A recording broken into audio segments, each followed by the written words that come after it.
The story is told that a century ago, the head of the U.S. Patent Office wrote a letter to President McKinley urging that the Patent Office be shut down, since it was clear to him that everything that could possibly be invented had already been invented.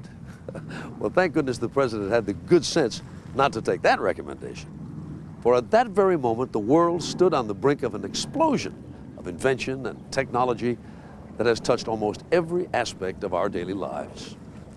And it was America the creative, America the inventive, that led the way.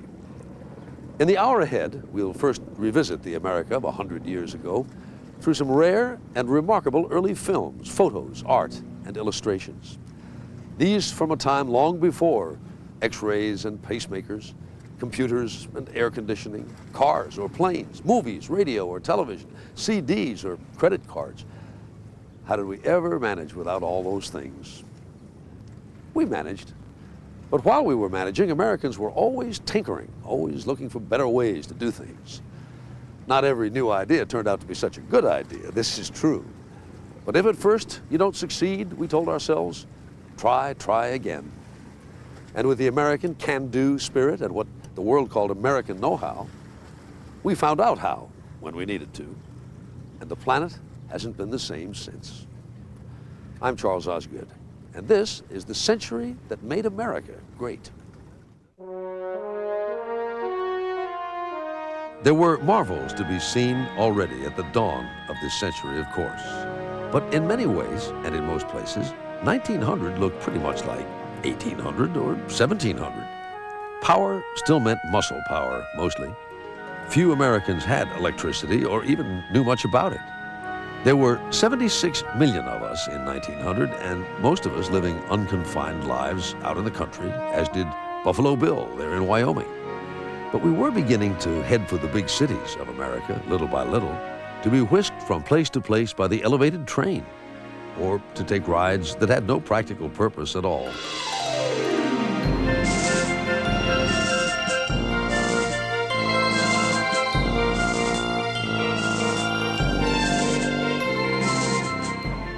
It was crowded in the cities, but not very crowded elsewhere in America.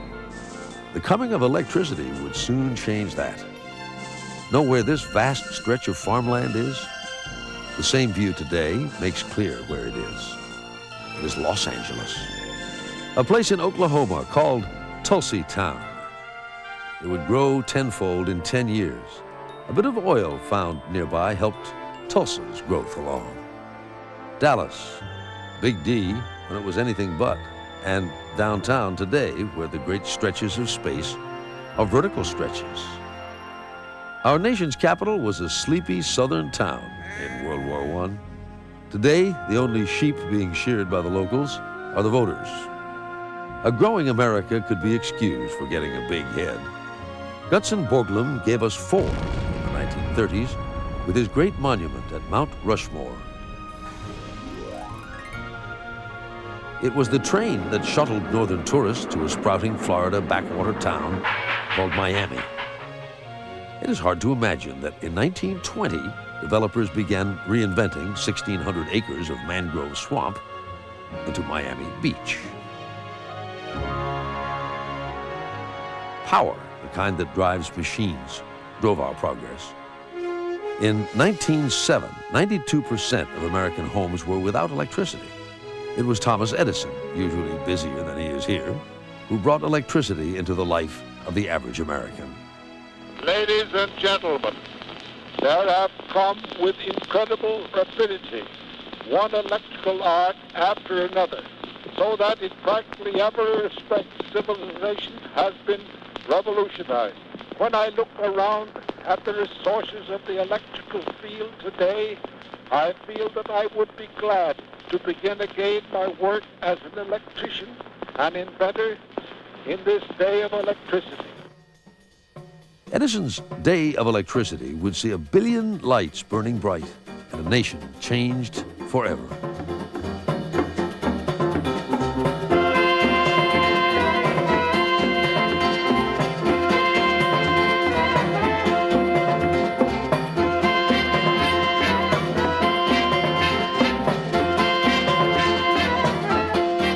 Life on the farm remained radically different from life in the city. Electricity had yet to arrive, but that would soon change. In 1933, the Tennessee Valley Authority began building dams to stop flooding and power plants to bring electricity to 7 southern states. Overnight, those states and the rural families in them stepped directly into the modern world.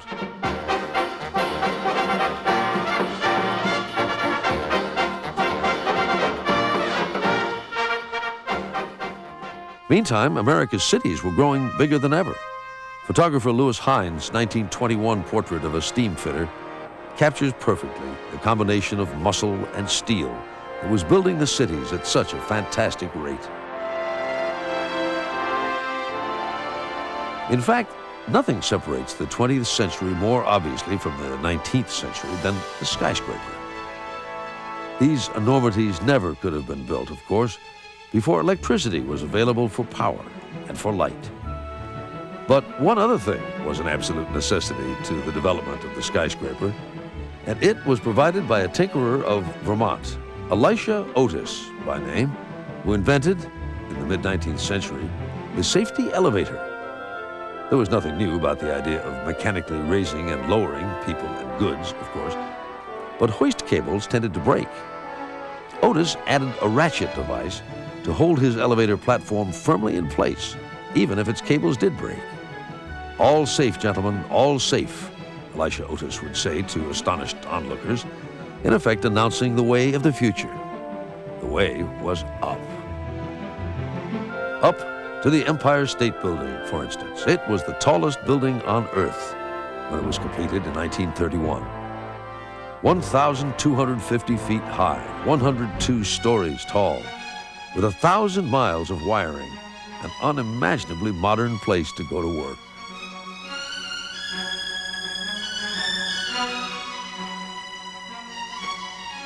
Another unimaginable creation of the 1930s was below ground level, the Lincoln Tunnel, built 100 feet under the Hudson River to ease the flow of traffic from New Jersey to New York.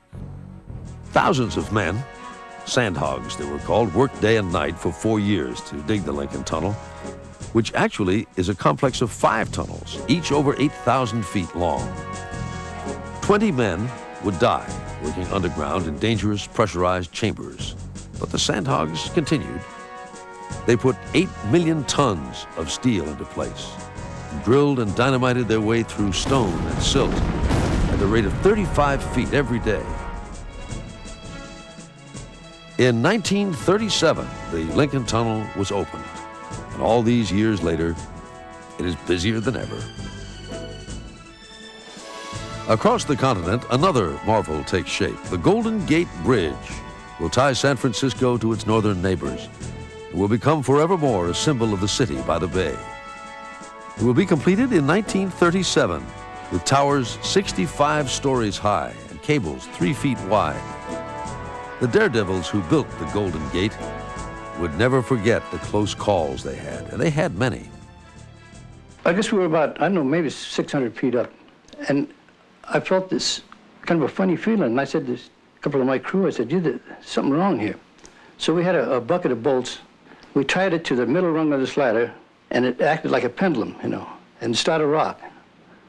Back and forth. Then the guys they had a railing around. We all got against the railing, and the old thing would, sickening, you know, it would go just, and the guys would say, "Here we go," and then she'd stop and kind of quiver and then go back the other way, just like that, about 3 or 4 times. I wouldn't have gone within 4 miles of that thing if I knew I was going to do it again. I had all I. A lot of the guys were laying on the deck, throwing up. Old riggers too, scared to death. Well, once in a while, I'll come across the bridge and I'll look at those towers and look how high they are, you know, and see, I worked on that. I remember being up there. That's the feeling I get. It's a proud feeling.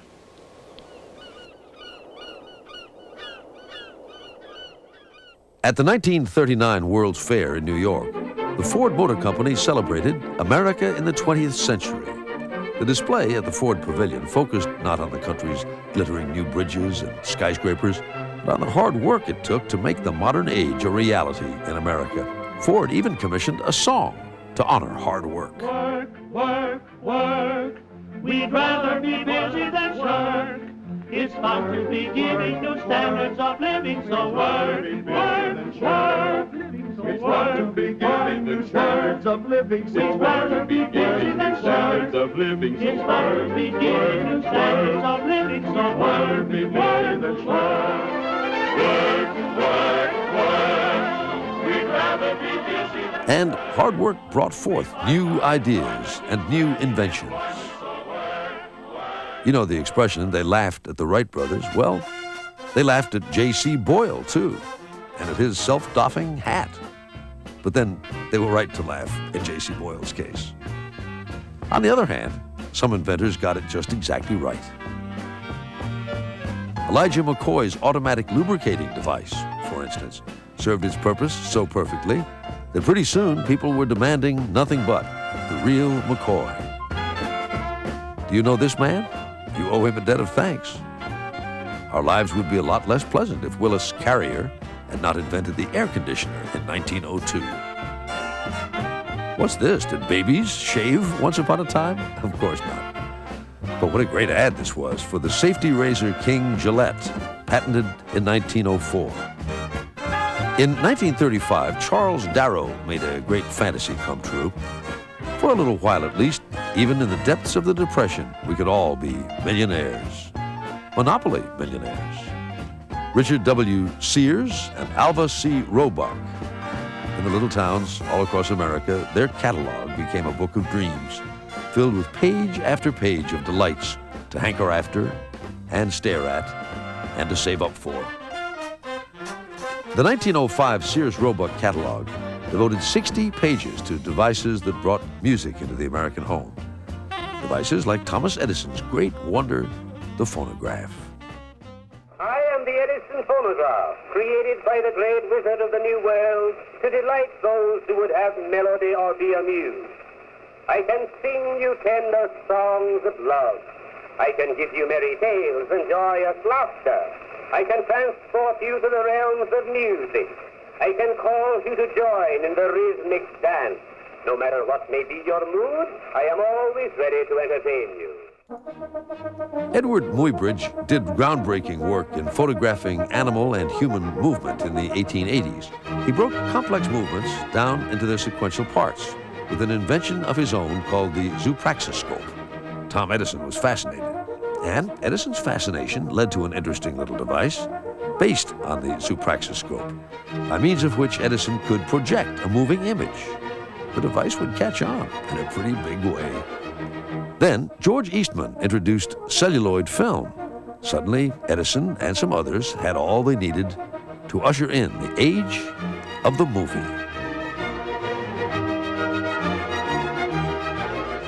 This was Edison's first studio, the Black Maria in West Orange, New Jersey. Here he made his earliest short, simple films, which were little more than his own studies of movement, including a steamy study called The Kiss, actually reviewed by the Los Angeles Times. Overpowering, they called it, luscious osculation. Trains had been the wonder of the 19th century. A movie about a train was a wonder of the 20th. The Great Train Robbery in 1903 told a story on film for the first time. It was 11 minutes long because that was the length of one reel of film. Moviegoers screamed when George Barnes took aim at them and fired. Before long, we were movie mad, and Hollywood was cranking out pictures by the carload. Americans were falling desperately in love with men and women they would never meet. Like Rudolph Valentino, for whom the description tall, dark, and handsome might have been invented. Women swooned, though men smirked. When they weren't falling in love with the figures on the screen, audiences were laughing at them. Buster Keaton, that great comic genius, could turn any American street corner into a vaudeville stage.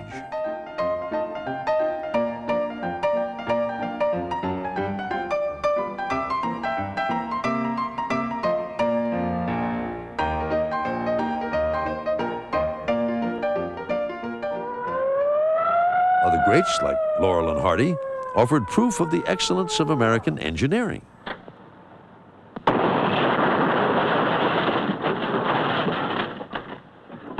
The engineering of laughter. I told you not to make that last payment. December 15th, 1939, Gone with the Wind opens in Atlanta. As everyone in the country knows by now, the British actress Vivien Leigh has won the starring role of Scarlett O'Hara by defeating the 1,400 other actresses who tried out for the part. Frankly, my dears, everybody, here on Peachtree Street and everywhere else around America, does give a damn about seeing Vivien Leigh with her glamorous co-star, Clark Gable. Ladies and gentlemen, tonight I am here just as a spectator. I want to see Gone with the Wind the same as you do. And this is Margaret Mitchell's night and the people of Atlanta's night. Allow me, please, to see Gone with the Wind as a spectator. Thank you. This all gets to be very big business, what with 85 million people a week going to the movies to escape everyday life for a few hours at a time in the company of tall heroes, such as Gary Cooper, and short ones, such as Shirley Temple. These home movies of life behind the scenes during the making of The Wizard of Oz were shot by Harold Arlen, whose real job was writing songs. Somewhere Over the Rainbow is a song that Harold Arlen wrote for Judy Garland to sing.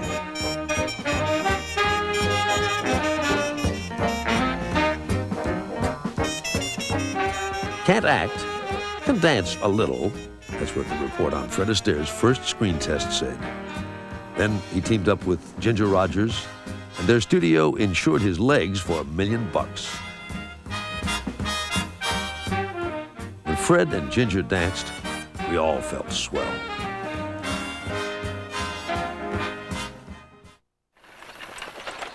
Transportation has seen some of the biggest changes in this century that made America great. Time was, and it wasn't so long ago at that, we got around slowly in horse carts. Even long after the railroads vanquished distance, most of us never traveled very far from home. Until Henry Ford put us on the road. Here in the 1930s, Ford drives one of his earliest models, already an antique. Henry Ford was as recognizable to Americans as a lot of movie stars were. We knew him as the giant who put millions of us behind the wheel. But Henry Ford did not invent the automobile, nor did he invent the assembly line, for which he is so famous. What he did was to make mass production so efficient that he could turn out cars as if they were toasters. By 1913, his factory was producing 1,000 Model Ts a day at just 2 man-hours per car. The Model T was an occasionally reliable 20-horsepower contraption that would rattle along at 25 miles per hour, and the cost of $440 was affordable. Henry Ford put the car in reach of the average Joe. And before you knew it, the entire country was within our reach. If you ever plan to motor west, travel my way, take the highway, that's the best. Get your kicks on Route 66. It winds from Chicago to... Roads like Route 66 connected us as a nation. Business flourished. Motor courts sprouted across the countryside. And cafes where the cook in the kitchen still baked the pie you ordered for lunch. Now you go through St. Louis, Joplin, Missouri, and Oklahoma City. That's mighty pretty, you'll see. Amarillo, Gallup, New Mexico, Flagstaff, Arizona. Don't forget Winona, Kingman, Barstow, San Bernardino. Aren't you get hip to this timely tip? When you make that California trip, get your kicks on Route 66.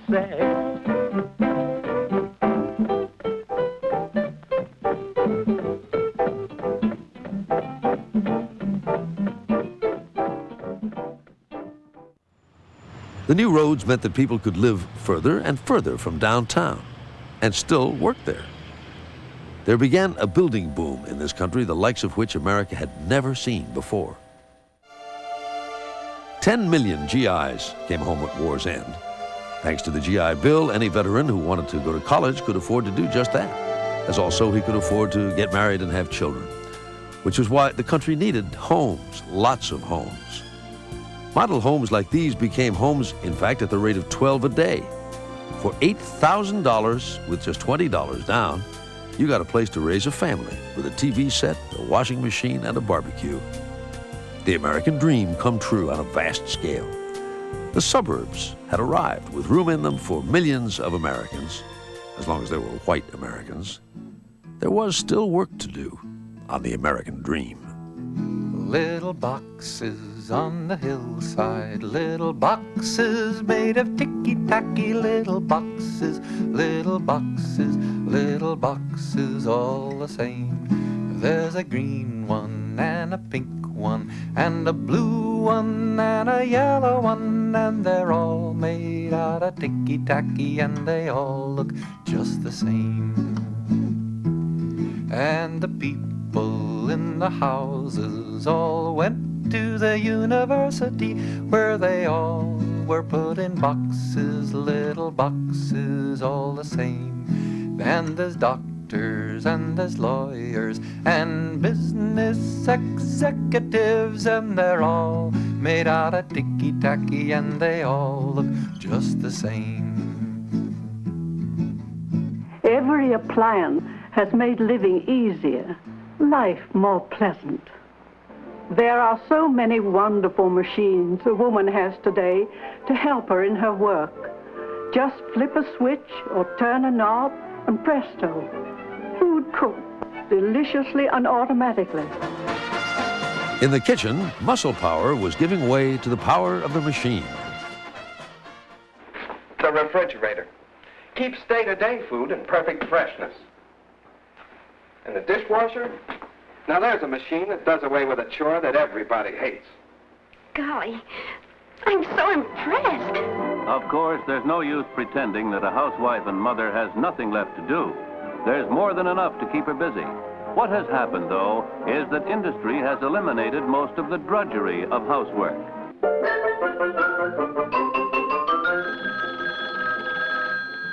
Hello, yes, this is Mary. How are you? Bye. They say your kitchen dazzles every eye. A brand new sink, a built-in oven, a new refrigerator, and a phone, a kitchen phone, a bright red phone. Far from dressing up and dancing around the kitchen, what most Americans wanted was to get their food as quickly as possible. We may think of the quest for the fast meal as something new, but actually, we've been wolfing down lunch for more than 100 years now. Our search for convenience has led to an unprecedented marriage of food and technology, and good things to eat are found everywhere now. In fact, no other country has ever made eating more democratic. Haute cuisine may not be our strong suit, but when it comes to good, wholesome food, widely available, easy to prepare at reasonable cost, America leads the world. And any American with a long memory carries around the names of 1,000 products and the sounds of 1,000 jingles in his head. They're crispy, they're crunchy, the whole year through. Jack Armstrong never tires of them, and neither will you. So just buy Wheaties, the best breakfast food in the land. Here's a great champion in action, Larry Yogi Berra, famous catcher for the New York Yankees. And that's a dangerous hitter. Uh-oh, it's a high foul. Yogi races back, and he's got it for the out. No doubt about it, Yogi Berra has the spark of a champion. How about you? Wouldn't you like that spark? Wouldn't you like that drive that makes the difference? Here's another time saver, the quick way to get Heinz ketchup to pour. Watch. Just tap the neck of the bottle 3 times, and here comes Red Magic made from Heinz Aristocrat tomatoes. The TV dinner. Who but Americans would name a meal for what they look at while they eat it? Well, it has a nice innovative sound to it anyway. And we do like innovation and innovators. Take this New Yorker named Clarence Birdseye. A trip to Labrador convinced him that fresh food could be kept fresh by freezing it. Clarence Birdseye was right. We get our food out of the same soil as our forebears did, of course, but the means we use to get it to our tables would astound them. And even Henry Ford would be amazed to see an assembly line turning out our daily bread. Of course, the assembly line also has fed our sense of humor. So this is easier.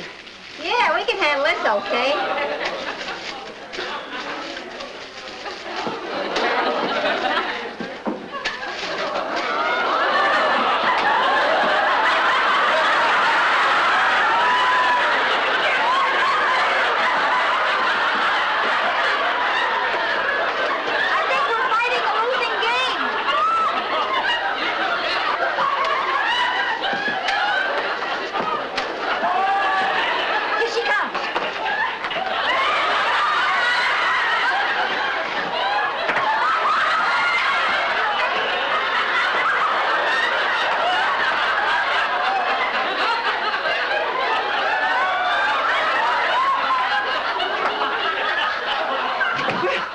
Fine, you're doing splendidly.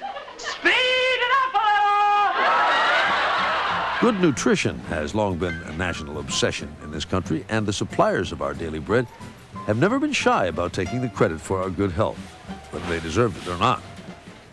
Recent years have seen a remarkable improvement in the nutritional health of America. Much of this improvement has been credited to the enrichment of white bread. In the past 100 years, we have brought illness after illness under control with sulfa drugs and penicillin and antibiotics. Americans have made great contributions to saving lives in this century. Many of us still remember how millions of parents sighed a great sigh of relief in 1955 when it became clear that the vaccine announced by Jonas Salk would eradicate polio. Artificial hearts, and who knows what's next. Think of this. An American baby boy born in the year 1900 could expect to live to the age of 48. A baby girl would live to be 51. We are beneficiaries of marvels unimaginable at the beginning of the century. Computers, lasers, ultrasonic and fiber optic tools that can see inside us, that can reattach limbs, that can perform bladeless surgery. We live longer and healthier lives than ever before, and who knows what tomorrow will bring. When this century began, who knew what tomorrow would bring in space? Robert Goddard knew. In 1926, this unassuming physics professor launched the world's first liquid-fueled rocket. He led us on a path to the moon. But at the time, few noticed in this country.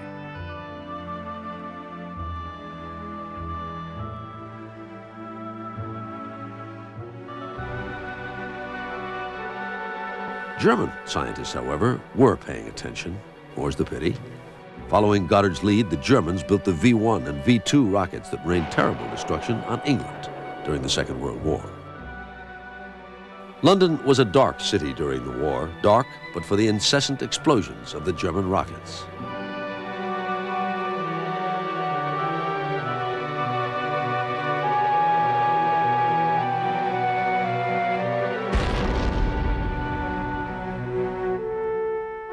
Yet in one of the great ironies of the 20th century, brilliant German rocket scientists such as Wernher von Braun became prominent theoreticians in America's race for space against the Russians.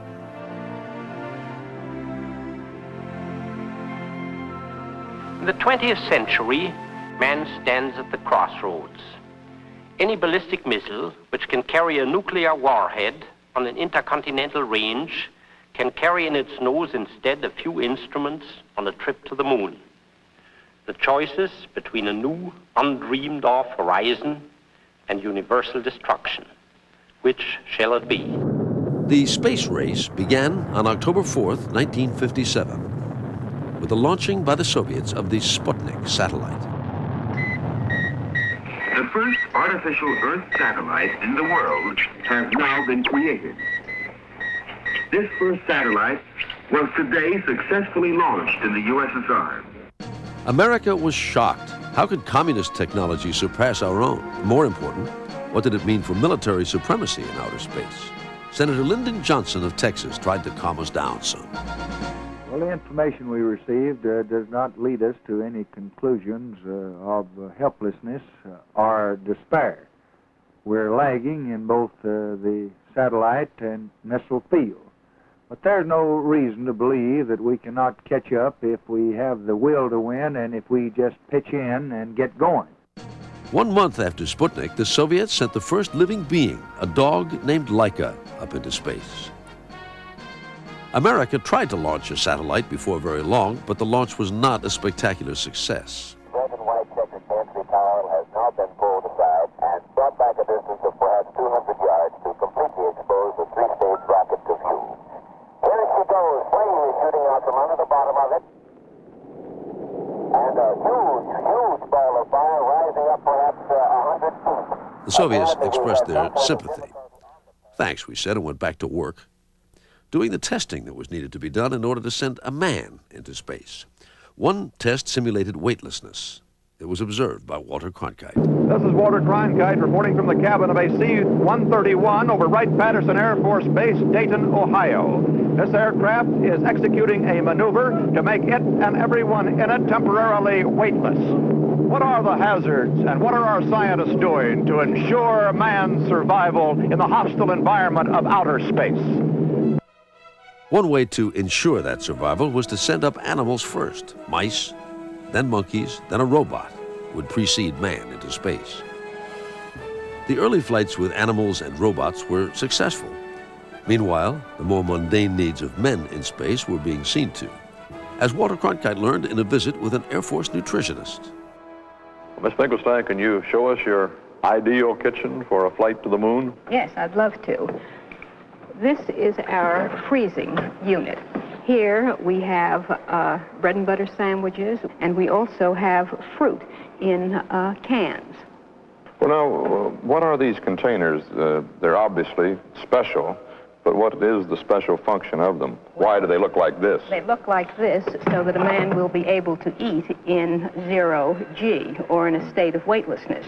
May I try it? Certainly. Thank you. Is it loaded? Yes, it is. Just like this one. Right. Roast beef. In 1958, the National Aeronautics and Space Administration was established. Of 508 candidates, 7 men were chosen to be the astronauts of Project Mercury, the first step toward landing man on the moon. These test pilots were the space-age equivalents of World War I's aces, and America promptly fell in love with them and eagerly followed every minute of their training.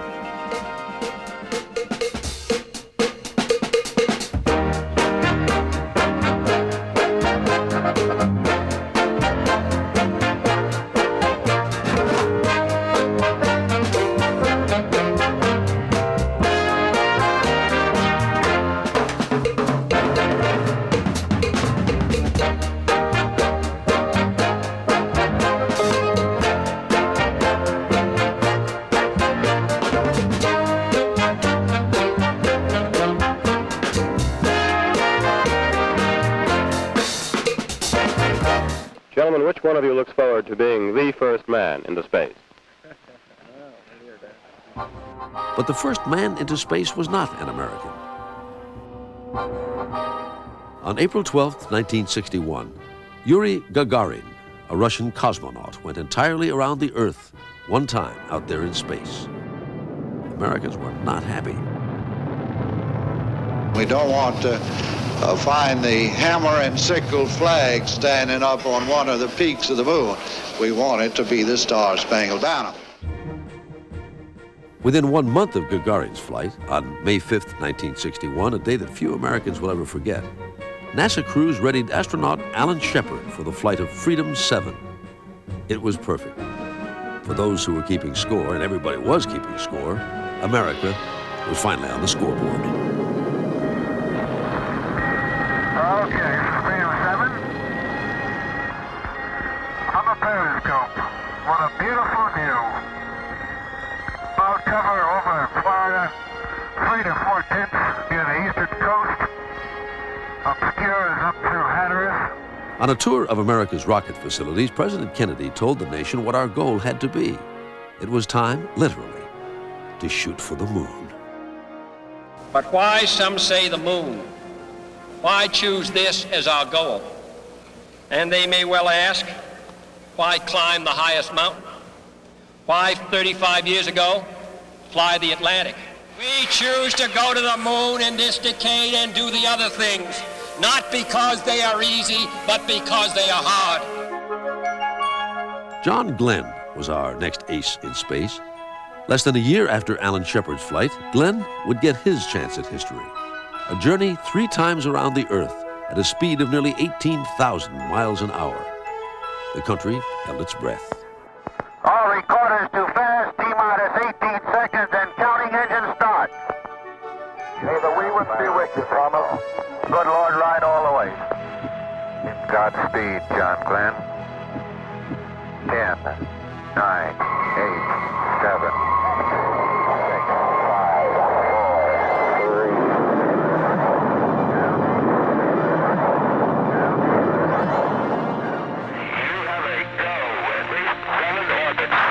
Roger, 0G, and I feel fine. Capsule is turning around.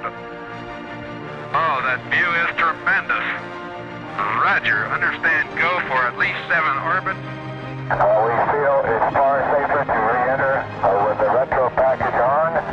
We see no difficulty at this time in that type of re-entry. Over. Roger. I think after all of our talk about space, though, this morning coming up from Florida on the plane with President Kennedy, we had the opportunity to meet Mrs. Kennedy and Caroline before we took off. I think Caroline really cut us down to size and put us back in our proper position, though, when after being introduced, she looked up and said, "Where's the monkey?" The world came to Cape Kennedy to celebrate as the space program reached its zenith in 1969.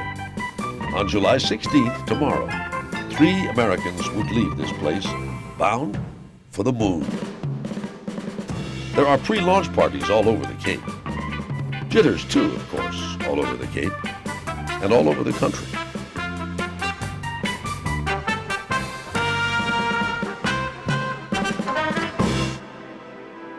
By dawn, the sightseers, lots of sightseers, are in place. John Kennedy's challenge to put a man on the moon by the end of the decade motivated 500,000 American workers and 200 million other Americans to prepare for this moment. The crew has been awake since 4:45. Command Module Pilot Michael Collins, Lunar Module Commander Buzz Aldrin, and Mission Commander Neil Armstrong have their breakfast down here on Earth. They will digest that breakfast a few hours from now on their way to the moon. Every step has been rehearsed over and over and over. They are cool customers, these pioneers, for men who are going further into the unknown than Magellan ever did, or Vespucci or Columbus, much further. They are going 250,000 miles up and out and away. They will be further from home than any humans have ever been before.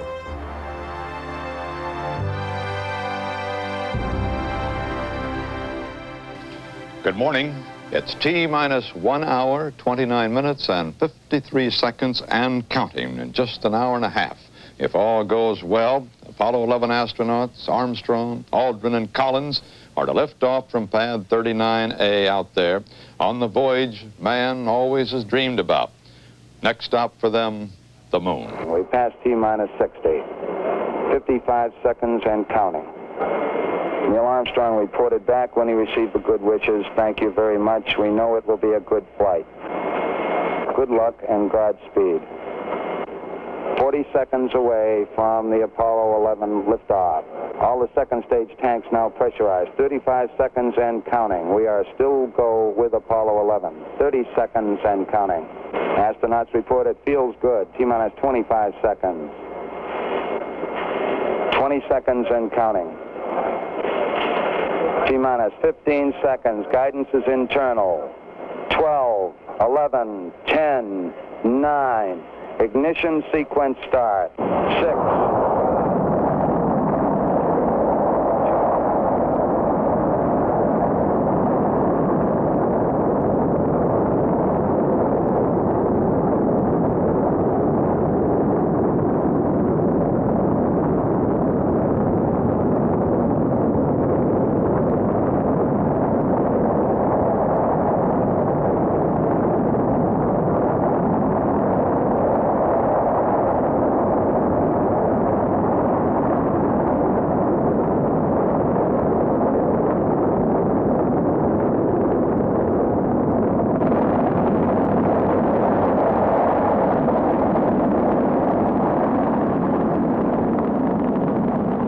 9:32 a.m., the liftoff is flawless. The Saturn rocket slowly gathers speed. 1 billion people around the world watch and urge the giant engine on, and wish those being propelled by it Godspeed. 2.5 minutes later, at more than 6,000 miles per hour, the first stage separates.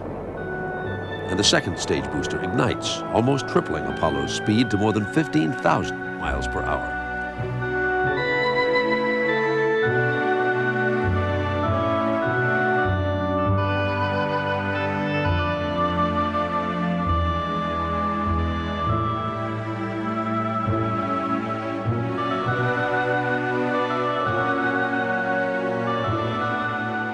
At an altitude of 116 miles, the rocket's second stage will separate and the spacecraft will enter Earth orbit.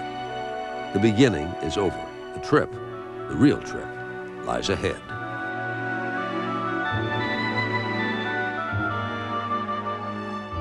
They are traveling at nearly 25,000 miles an hour now. The third stage is jettisoned. The command module Columbia and the lunar module Eagle set out on a 3-day journey to the moon. Eagle, Houston, we see you on the steerable, over. Roger, Eagle, done dot. Roger, how does it look? Eagle has wings. Roger. And now the lunar module Eagle has separated from the Columbia and is cruising above the surface of the moon, ready to begin its descent. With minutes to go, Neil Armstrong of Wapakoneta, Ohio, and Buzz Aldrin of Montclair, New Jersey, make final preparations. Okay, all flight controllers, gonna go for landing. Retro. Go. Fido. Go. Guidance. Go. Control. Go. Telcom. Go. GNC. Go. Econ. Go. Surgeon. Go. Capcom, we're go for landing. 2,000 feet. 2,000 feet. Into the ag, 47 degrees. Roger. And then, just above the surface, a major malfunction. Eagle's computers are overloaded. A 1201 alarm. They must decide instantly whether or not to abort. 1201. 1201. Roger. His heart races, but Neil Armstrong takes control. We're go, flight. Okay, we're go. We're go. Same type. We're go. Roger, 1202. We copy it. 35 degrees. 750. Coming down to 23. With fuel dangerously low, Armstrong maneuvers his craft to a better landing site. 75 feet. That's looking good. Down a half. 6 forward. 60 seconds. Lights on. Forward. Forward. 40 feet down, 2.5. Picking up some dust. Straight shadow. 4 forward, drift into the right a little. 30 seconds. Forward, just. Contact light. Okay, engine stop. We copy you down, Eagle. Tranquility Base here. The Eagle has landed. Boy. Okay, we're going to be busy for a minute. Okay, I just checked getting back up to that first step. That isn't collapsed too far, but it's adequate to get back up. I'm at the foot of the ladder. The LEM footbeds are only depressed in the surface about 1 or 2 inches. I'm going to step off the LEM now. That's one small step for man, one giant leap for mankind. Oh, that looks beautiful from here, Neil. It has a stark beauty all its own. It's like much of the high desert of the United States. It's different, but it's very pretty out here. Houston, Columbia on the high gain, over. Columbia, this is Houston, reading you loud and clear, over. Yeah, reading you loud and clear. How's it going? Roger, the EVA is progressing beautifully. They're setting up the flag now. Eagle is down on the moon. It will stay on the moon for just over 21 hours, while Michael Collins orbits above in Columbia. Hello, Apollo 11, Houston, how did it go? Armstrong and Aldrin have fuel enough for only one attempt to rejoin Columbia. They make it. The men who have been further from home than any before them can come home. Roughly about 50,000. Apollo 11, this is Houston. I've got the morning news here if you're interested, over. Yeah, we sure are. We're ready to copy and comment. Okay, first off, Looks like it's going to be impossible to get away from the fact that you guys are dominating all the news back here to even Pravda in Russia is headlining the mission and calls Neil the czar of the ship.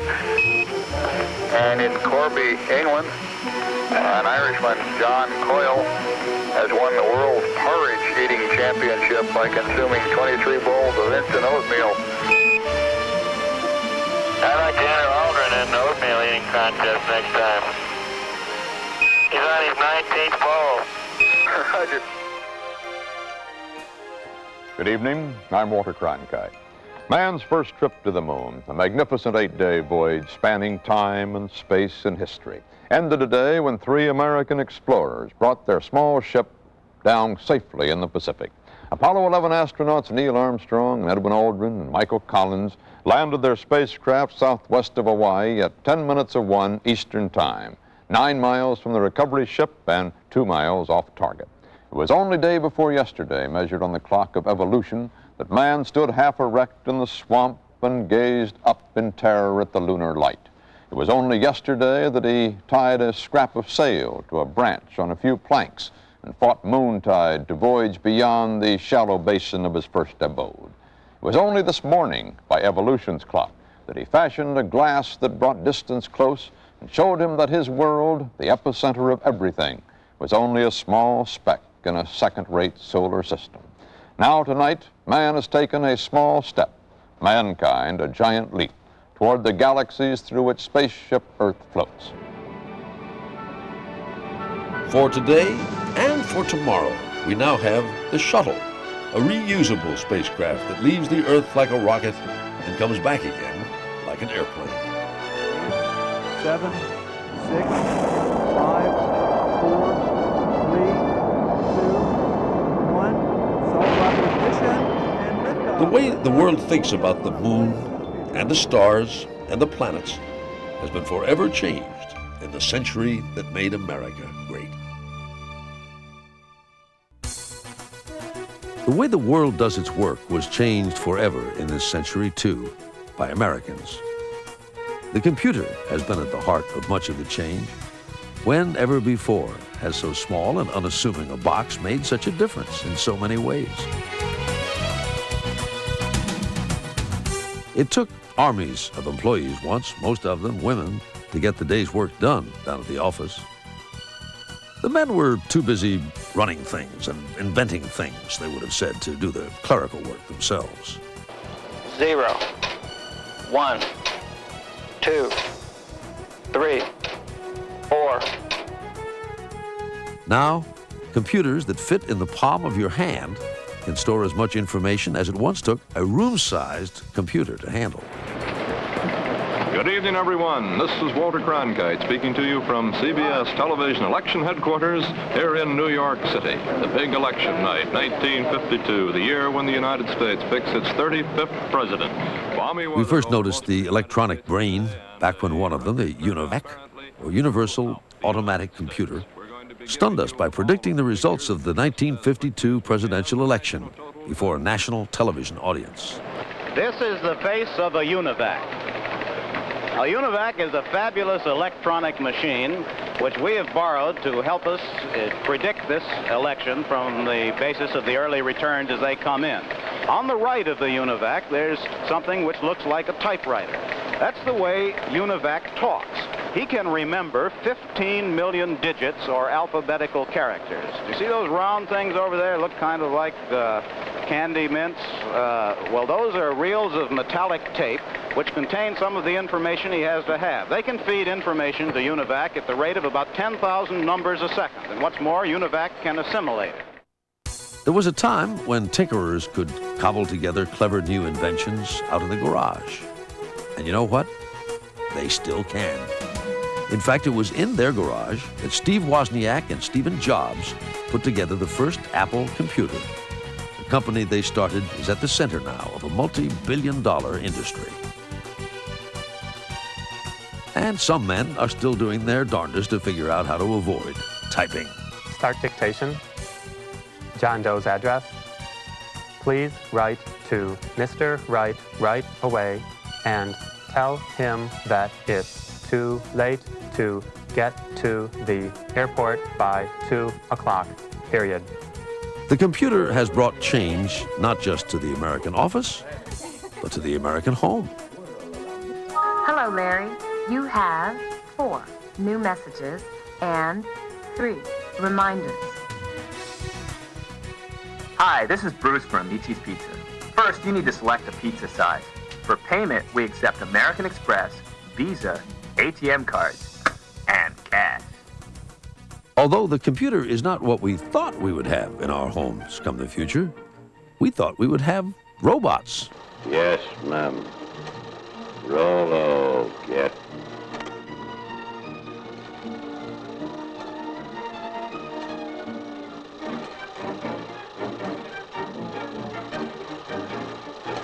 The computer has probably worked out a lot better than any robot ever would have.